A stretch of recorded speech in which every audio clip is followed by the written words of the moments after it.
सुनहरे घोड़े का रहस्य। बहुत समय पहले राजस्थान के एक छोटे से गांव में वीर नाम का लड़का रहता था। बचपन से उसने एक कहानी सुनी थी। जंगल के बीच एक सुनहरा घोड़ा रहता है जो जिसको मिल जाए उसकी किस्मत बदल देता है। गांव वाले कहते थे वो घोड़ा कोई आम जानवर नहीं, वो जादुई है और हर किसी को नहीं दिखता। एक दिन वीर ने ठान लिया, मैं उस घोड़े को ढूंढ कर रहूंगा। वो अकेला ही जंगल की तरफ निकल पड़ा। रास्ता कठिन था, घना अंधेरा, अजीब आवाजें और डरावना माहौल। कई बार उसका मन हुआ वापस लौट जाए, लेकिन उसने हिम्मत नहीं हारी।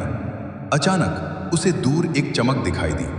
वो धीरे धीरे आगे बढ़ा और उसके सामने था एक चमचमाता हुआ सुनहरा घोड़ा। उसकी आंखें नीली थीं और शरीर सूरज की तरह चमक रहा था। घोड़े ने इंसानों की तरह कहा, तुम मुझे क्यों ढूंढ रहे हो? वीर हैरान रह गया, लेकिन बोला, मैं अपनी किस्मत बदलना चाहता हूं। घोड़ा मुस्कुराया, हर कोई यही चाहता है, लेकिन कीमत देने को तैयार नहीं होता। क्या तुम तैयार हो? हां, वीर ने बिना सोचे जवाब दिया।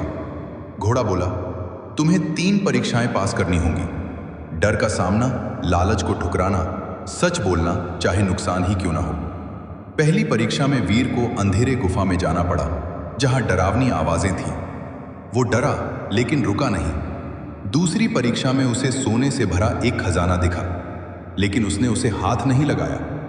तीसरी परीक्षा सबसे मुश्किल थी। उसे अपने बारे में एक सच्चाई बतानी थी जिसे वो छुपा रहा था। उसने सच बोल दिया और उसकी आंखों में आंसू आ गए। तभी सुनहरा घोड़ा उसके सामने आया और बोला, अब तुम तैयार हो? वीर ने पूछा, अब मेरी किस्मत बदल जाएगी? घोड़ा हंसा, किस्मत नहीं, तुम बदल गए हो, और जो खुद बदल जाए उसकी किस्मत अपने आप बदल जाती है। इतना कहकर घोड़ा हवा में गायब हो गया।